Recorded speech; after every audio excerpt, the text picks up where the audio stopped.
Also, how you're talking about kind of breaking the loop in your behavior, like, oh, I want to make a change to that one thing, to break the loop, and then you start with something small, and then it ends up affecting more things.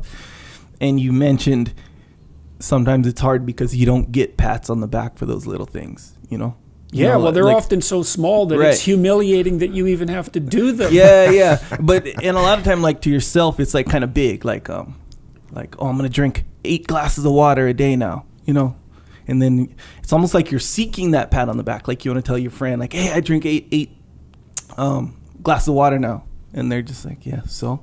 Yeah, right. And you're like, why do I even? Part of you is kind of like, why do I even do it then if no one's gonna care? Yeah. Well, there's a lesson to be drawn from that too, in terms of relationships. That's really useful psychologically.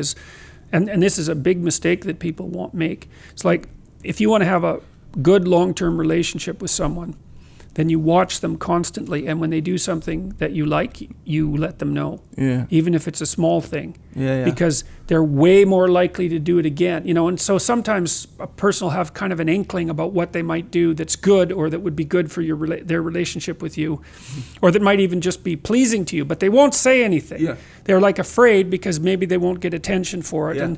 But then they do it and you notice. It's like, man, that's super powerful. Like you have to be really attentive though, because the good things that people do don't stand out. The mistakes they make stand out. And then you say, well, you made a mistake. It's like, yeah. But to watch and to reward someone for doing something small right, that's a step in the right direction, that is a killer strategy. I found that to be true with my daughter. She's 4.5 now. But And some kids really, some kids are tough and they don't respond to punishment at all. Yeah. Like you just can't, you can't intimidate them. Yeah. My daughter, if I just pointed at her, she would stop. Huh. But my son, it was like, that was just round one. He'd just laugh. He'd just laugh and run away, Yeah. So, but he responded to reward like mad. If I watched him and he did something that was good and I told him that, it was like he was just like, yes. Yeah. So, dang, that's good. Yeah. It's reward is harder to use, but it's more effective if you can manage it. Yeah.